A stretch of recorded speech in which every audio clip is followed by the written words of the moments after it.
Hello crafty friends, it's Jess from jesscrafts.com, and today I have a card that features a new stamp set from Gerda Steiner Designs called Little Elf.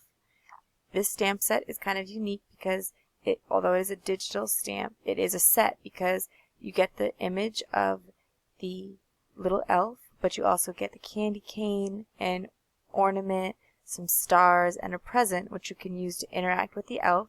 You can do what I'm doing here and print all the pieces separately and cut them out and adhere them together and to create a scene, or you can alter them digitally to make them work together. A fellow design team member, Julia Alterman, has a video about how you can do that, and so I'll be sure to link that in case you want to look at how you can add those together in a different way. I printed out some of the elements from this set in a large scale compared to the size that I printed the elf, so that I could cause them to be kind of interacting together in a little scene. And so I'm starting by coloring the ornament and the candy cane. I am coloring outside the lines because I know that I will wind up fussy cutting these and adding them to the panel with the elf.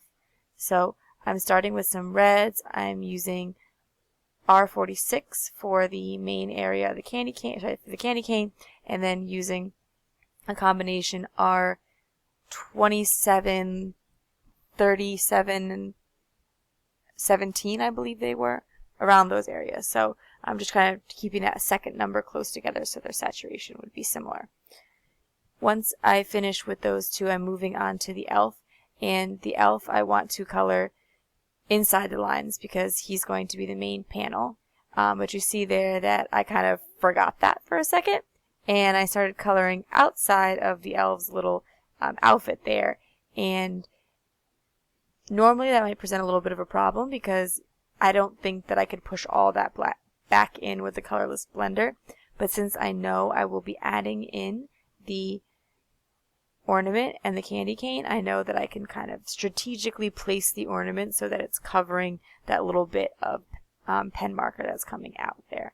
So I'm adding shadows where the parts of the outfit meet, like where his collar meets his outfit or where his belt meets the outfit and things like that. So just kind of keeping this shading really simple, but trying to make sure that I try to leave a pretty strong distinction between the dark and lighter colors. I've noticed that when I look at other people's coloring, I like it better when there's a higher contrast between colors and not so blended out, which I feel like I tend to do. So I've been kind of trying to take that into account and see if I can incorporate that a little bit more into my own coloring, since it is something that I notice and enjoy in other people's work.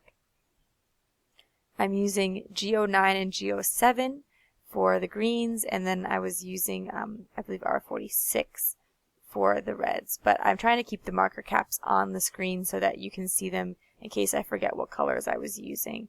And I know they're a little bit more difficult to see on the chows because in order to fit the number on there, I had to keep it pretty small. After I finished coloring him, you'll notice there that I did accidentally drop the marker onto the paper and again have a little bit of a marker where I don't need it essentially. And so I will also be strategically coloring that up. But right now I'm taking a Fire Brick Distress ink and a finger dauber from Sukaneko to add a little bit of color to the panel that the elf is on. I pull the color in from the outer edges, making it darkest along the edges, but leaving a halo around the image. You see that I do this a lot on my channel if you look at my other videos. I like it because it's simple to do and it lets you add color without having to do any complicated masking or anything like that. But also I think that by leaving that halo around him, it gives a little bit more light and life and attention to the main image. So I fussy cut out the candy cane and the ornament. The ornament had like a little hanger on it, but I just cut that right off because that's not how I was going to use it. Then I took my Memento Tuxedo black marker and ran it along the edges of both of those fussy cut out pieces because I wanted them to look a little bit more finished. When you fussy cut, sometimes you accidentally cut the line a little thin, and the Memento marker helps make up for that. So then I'm using Multimedia Matte from Ranger to adhere on the candy cane and the ornament. I chose to make the candy cane and the ornament considerably larger than him to add to the idea of the elves being little creatures, but also just to make it look a little bit more silly and fun and playful. I picked a piece of green patterned paper from an older Lawn Fawn collection, and I'm going to take my We Are Memory Keepers corner chopper with the scalloped corner and punch it to kind of coordinate with the Spellbinder's labels die that I used to cut the elves panel. So you see there's kind of scalloped bumps on the edges of his panel that are mimicked in the card base. I want to add a sentiment. I'm going to add it right to the ornament, so I chose this stamp set, this rubber stamp set from Gerda Steiner Designs, which has a Merry Christmas sentiment in it. Since I'm going to be adding it directly to the ornament, I want to make sure that my positioning is perfect. I'll be really upset if I make it crooked now because I glued everything down already.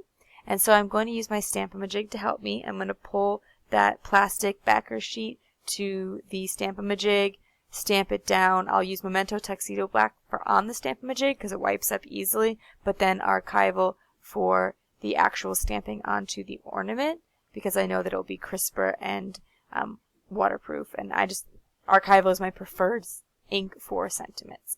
So I'll just line that up again, make sure that I have it where I like it, stamp down the sentiment, and then I am ready to adhere everything completely to the card and add some finishing touches with some stickles. As I've mentioned before, I really like to add sparkle to Christmas cards because I think that they really just call for it. I knew that his jingle bells, his belt buckle, the little top piece of the ornament should have kind of a metallic look, and I considered using glossy accents, but when you have the choice to use glitter, I just think, why not? And I went for it.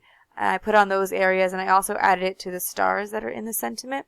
When I accidentally got the stickles a little bit outside of the lines, I just used my non-stick craft scissor to push them back in because it will easily wipe away from your scissor, especially if it's non-stick, and you don't have to worry about spreading glitter everywhere just because it got stuck to your scissor. Because, like, again, I said they're non-stick, and so even the glue will just wipe right off of them, no problem. I'm also adding some red stickles to his collar, to the little berry leaves that are on him. Just a little bit of extra touches into his little shoes there. And so that's it for my card today. If you like this video, please give it a thumbs up. If you're interested in seeing some more card making or paper crafting project videos, you can subscribe to my channel. I'm going to leave a link to this stamp in the description box below and to my blog post, so if you want to find out a little bit more or see some of the other products I used. And thanks for watching. Have a great day. Bye.